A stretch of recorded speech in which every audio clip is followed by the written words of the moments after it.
For more on China-Italy ties, we have our guest Michele Geraci, Undersecretary of the Italian Ministry of Economic Development, joining us from Rome. Hey there, Mr. Geraci. So we're expecting deals to be signed as part of President Xi's visit in areas like energy, soccer, banks and ports. Where do you see as the main areas of opportunity in China-Italy business ties? Thank you for inviting us. We see lots of opportunities. I start with the figures. Italy trades to China, although quite good.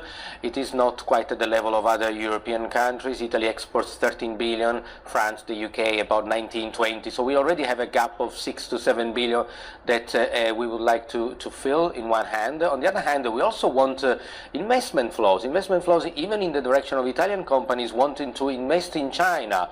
Normally people believe that we just want to attract investment, but that's not entirely correct. We would also like Italian company to be more active in China in various areas. For example, China has very advanced systems in mobile payments, digital economy, green economy and infrastructure. And these are for areas where Italy has slightly lagged behind. So these are immediately identifiable as sectors where the two countries can cooperate. China because it has the expertise, and Italy because it needs that expertise, and it also needs to upgrade its infrastructure. And then there are other areas in outside Italy and outside China, such as cooperation in the Middle East, cooperation in Africa. It could range into energy, food processing, agricultural. Really, I'm very optimistic that this could be a new stage for a very intense commercial relationship between the two countries. And you've been a vocal supporter of Italy having a more pro-China engagement stance. Why and what sort of reaction are you getting? Well, we are pro our business. We are responsible for trade. This is an agreement, the Memorandum of Understanding that sets the scene for a stronger cooperation. We needed to work hard to get our people to understand more about this, because this is the first time that Italy takes a leading role in Europe, and our people have not been used to this. Maybe even our European partners have not been used to this, so naturally we have listened to some concerns, some questions, but we have over the last few weeks explained, I hope successfully, and now more and more people are starting to see the benefits. As I said, at the end of the day, this is not a political agreement, it's a commercial agreement. Italy stays, of course, in the European Union. We maintain the relationship. This is not in question. And once we clarify this, everyone seems to agree that, yes, at the end of the day, doing more business with China on both the current account, trade, and the capital account investment is good. It's good for both countries, China and Italy as well. So what will this Belt and Road Initiative and Memorandum of Understanding actually include? There's confusion about whether telecom would be part of it. Telecom is part of it.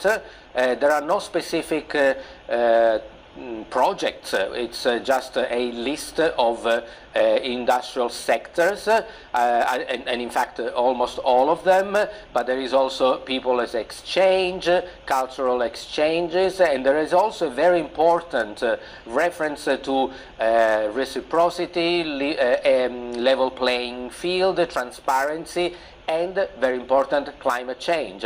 And let's not forget, China has been one of the key promoters in Paris of being more active to make sure that our world and our economic development is done in a sustainable way. And so whilst China has had very impressive economic growth, now it's facing an environmental problem, and it is also therefore in the interest of China to tackle environmental issues, as China has already been doing for the last few years, and to bring this concept into relationship with other partners. And so we have been telling our European partners that actually this is a MOU that contains language very very much in line with the European standards, and China will also benefit, because as China begin to be even a more active player in the international arena, it needs also to look at the requirements of its partners. And so it's a mutual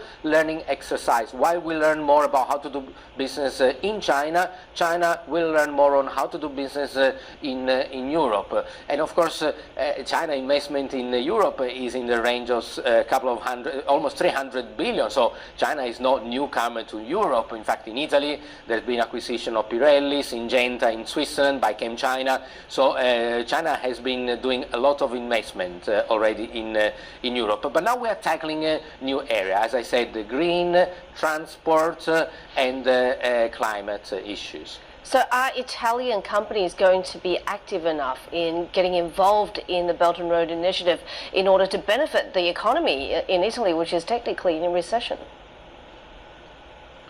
That is the second challenge, because we as governments can set the general framework, can identify the opportunities. This is our duty. We inform our companies through various means. For example, the task force China that we have set up in our Ministry of Economic Development, exactly to let our Italian companies know about the opportunities that exist in China. And it is, of course, up to those companies to grab these opportunities.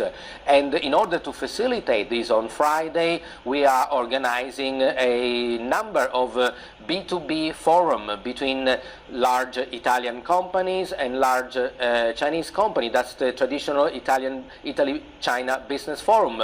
15 Italian companies, 15 Chinese companies that can already talk and discuss practical way to do business. And in parallel, we'll have an even longer business forum that will last for several hours between 30 Italian companies and 30 Chinese companies on how those two can cooperate in third countries, for example, in Africa, in the Middle East. So we are trying to crystallize I'm going to interrupt because MOUs we're running out of time, Mr. Geraci.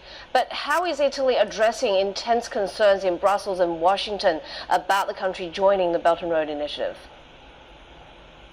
Well, you know, we will be signing it. These concerns have been raised also when the United Kingdom first decided to join the AIIB, the Asian Infrastructure Investment Bank.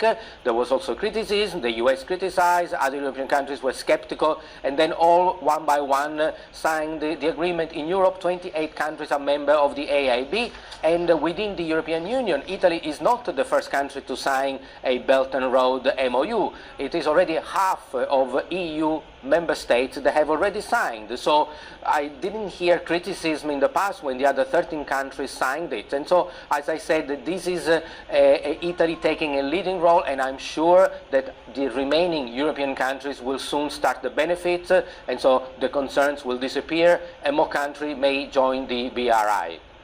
Thank you so much for your insights, and I'm sure we'll be talking soon. Mr. Michele Geraci, Under Secretary of the Italian Ministry of Economic Development.